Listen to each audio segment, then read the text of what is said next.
I'm going to take you through a fascinating tussle in the King's Indian defence. This is a really typical example of the kind of complications you can get in that opening. It's taken from the European Individual Championship, which is taking place in Vrnjačka Banja in Serbia. It's an 11-round tournament, around 300 players. It's very strong, lots of grandmasters.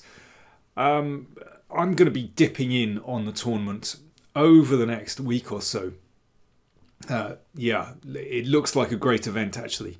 So let's concentrate on this first round game between Lachezar Yordanov from Bulgaria and Ruslan Ponomariov from Ukraine. So many of you will know Ruslan Ponomariov from years back when he won the FIDE World Championship in 2002. He was just 18 years old when he defeated his compatriot Vasil Ivanchuk. He doesn't play a huge amount of chess these days, but it's good to see him making a little bit of a comeback here. He lives in Spain these days. Last year, he was the prime mover behind this book, From Ukraine with Love for Chess. Great book, actually. I interviewed him on the channel. All profits from the book go to charities in Ukraine. So I'll talk a little bit more about that at the end of this game.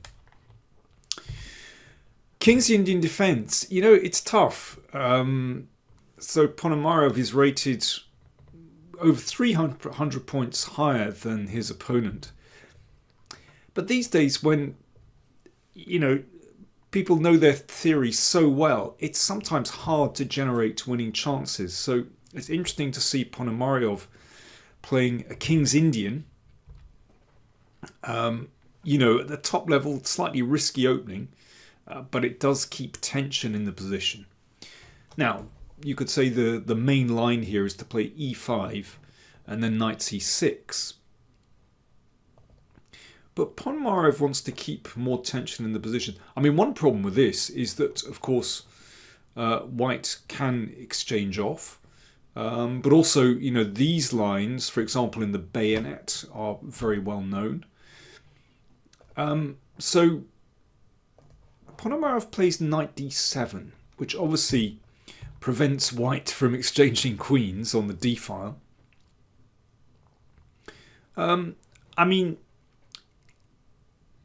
It doesn't have a brilliant reputation, has to be said, because it doesn't actually challenge white in the centre as the main line with knight c6 does. One can play moves like rook e1 here. That's the way that I used to play with rook e1 and rook b1. Bishop e3 is, of course, one of the main moves.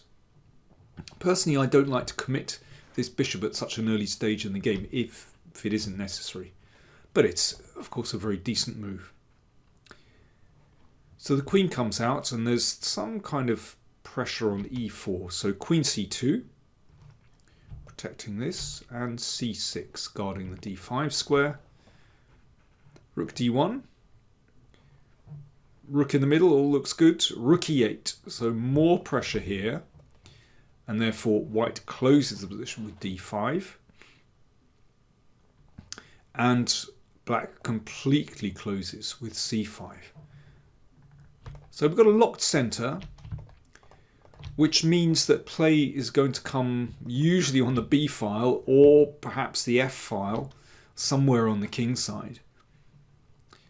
White's move. Now white has a big choice here of what strategy to play. Do you play on the king side? Do you go on the queen side? Do you combine the two? And how do you do it? One way of playing is to play, for example, knight e1 and swing the knight round to d3, and that knight looks to potentially support either b4 or f4. The move played g3 has been quite a popular move, which aims just to put the knight on h4, possibly back here, and maybe even going for f4. Knight f8 from Ponomariov. The problem with black's position is that there isn't much space in which to maneuver. White, because of the pawns here, has much more space. You know, you can use that d3 square. Rook e1. Yeah, that's perhaps preempting this move. It's not strictly necessary, but not bad. h5 from Ponomariov. So that just makes room for one of these knights, perhaps. And later on, you never know, might be able to push here.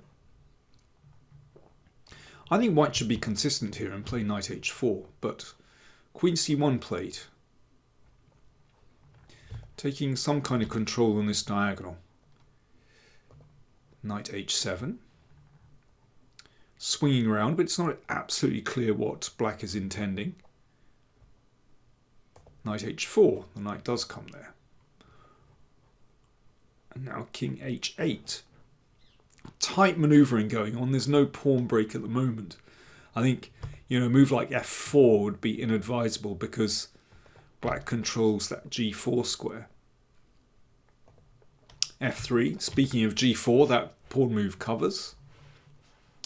Knight g8. Okay, that knight hopping back. Now we can see that, well, the queen on c1 has, whoops, that's a misfire. The queen on c1 prevents that bishop coming to h6 to exchange off the so-called bad bishop. King h1. It's not absolutely clear to me what white is doing. But with Ponomariov, well, now these maneuvers somehow become clearer. Obviously that's threatened, so the knight comes back. And bishop h3, that's a really nice position for the bishop. Rook g1, shuffles across, and now bishop g5. Now, I can see that black has achieved something over the past few moves with these maneuvers. These bishops have found excellent posts. I really like bishop g5, exchanging off that bad bishop. I don't really see what white has achieved over the past few moves. It's like he hasn't really found a clear plan in this position. Now, here again he plays a move which is kind of a half move. It's not really achieving much. I don't see what a3 is doing. I think it's unlikely that b4 is coming. If it does, then it's not a big deal for black. The only way that you can cut across this idea of bishop g5 is to play f4. And this really blows up the position. Is this centre good or bad? Is it weak or is it strong? Not absolutely clear. I mean, it looks to me like black's pieces are pretty well placed here. There's potential maybe at some point to take here and take here. Not at the moment. Or knight h6, the knight is coming to g4. I mean, black is pretty well set up here. You know, it's nice that the king's on h8, for example, out of the rook's line. So f4 is risky. However, it does, you know, it sharpens things. It seems to me that white is drifting. He needs to do something. I mean, I could go way back to this position. I don't particularly like queen c1. I think knight h4 would have been better. And maybe put that bishop on d3 if black was ever thinking about playing f5. It's tricky. But yeah, we've got to this position and it feels like white has drifted. King g7. And now rook f1. So, you know, is white thinking about f4? It's hard to say. I prefer knight e1 here to bring that knight to f2 to try and drive that bishop away.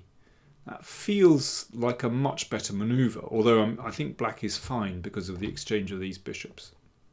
But rook f1. Maybe with the idea of f4, but anyway, Ponomariov exchanges and plays knight h6.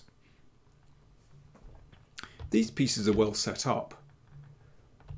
it seems unlikely that f4 is ever going to come because g4 is very well covered there by the knight. This knight has potential to hop into here at some point. I think black is doing pretty well already, and you never know when f5 might actually come as well. But not yet. Black has better things to do. So rook f2. And Ponomariov decides to exchange because he wants to get in h4. Ah, now that's pressure. Look at white's king. Can you imagine an exchange and then a rook could swing over and the king looks a bit vulnerable? And if this is taken, queen takes, you can see that square is weak. There's, of course, nothing really going on the g file. And imagine a knight hopping into f4. That looks glorious. Likewise, g4 gives away the f4 square. I think, well, knight g5 or queen g5 look very attractive for black. So white played queen d2, but you can see that presents some problems here for white. Oh, by the way, just a fun variation. If queen f2, that seems to trap the rook. Okay, so queen d2. Knight g5, yeah, looks very nice. Maybe looking at this one. Sort of clearing the h file as well. Rook f1. An exchange on g3. And f5. So black is really taking the initiative on the king side.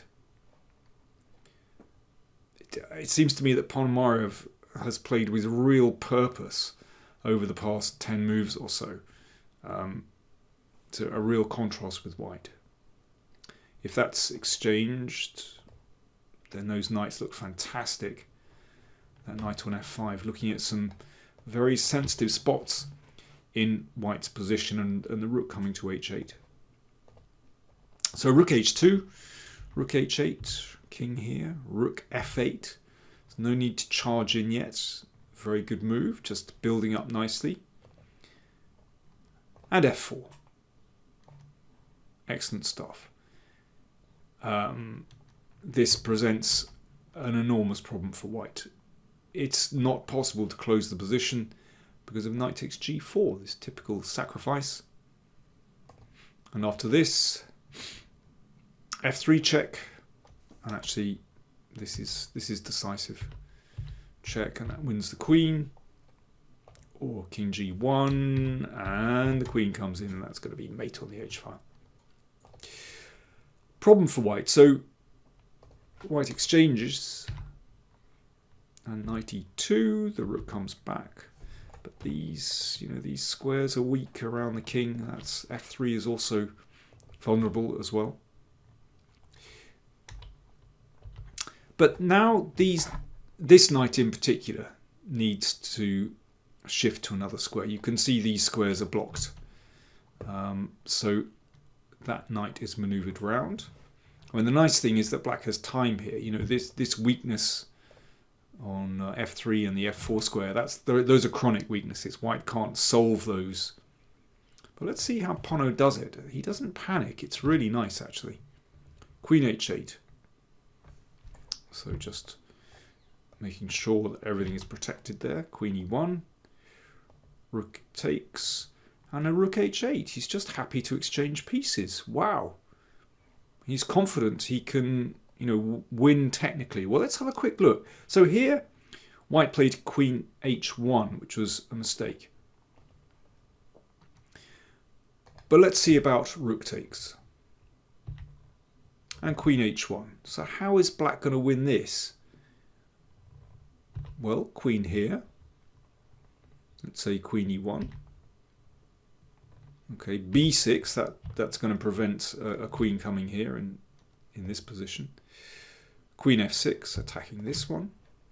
Queen e3. So this didn't happen, by the way. I'm just illustrating how black can make progress here, because I think this is very instructive. Queen f4. Really like that move. If the queen comes back, let's say knight h7, this knight can shift round to h5. I mean, black is making progress here. Imagine if that knight comes to f4.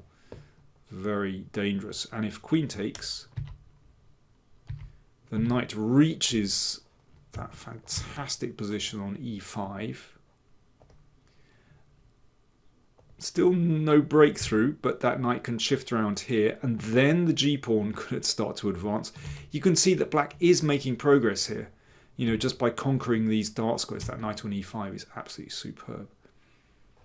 So it's not a winning position yet, but it is very dangerous, and there's just a constant rolling initiative. But in the game, white played queen h1, an exchange on h2, queen b6. Oh dear, that's the problem. If the king steps back, then f3 is hanging. So queen h4, queen takes. Now obviously the whole position has just caved in, and these pieces can do nothing. That's the thing. This knight just hasn't found a good square. Those squares are covered on h5. The queen can't break through against these pieces. And now Ponomariov played b5, and if that's taken, then the c-pawn will roll through. I really enjoyed that game because, yes, the King's Indian is very complex, but it's not just tactically complex, it's strategically complex. And Pono got it absolutely right there. I think there were some beautiful manoeuvres from the start, starting with h5 and this whole knight g8 business and bringing the bishop out. In fact, both bishops to g5, and then the manoeuvres with the knights after that. Beautiful strategic game from Ruslan Ponomariov. Now, I mentioned that book at the start. From Ukraine with Love for Chess. This was published last year by New in Chess. There was an interview. I interviewed Ruslan on the channel. Do check that out, talking about this book. He was the prime mover behind this. He gathered together lots of his friends, his Ukrainian friends and colleagues who made contributions to this book. It's all about Ukrainian chess. Really nice book. And all profits from the book go to charities associated with Ukraine. I would really recommend it. So, Ruslan got off to a good start. And as I said, I will be dipping in to the European Individual Championship over the next week or so. It promises to be a very exciting tournament.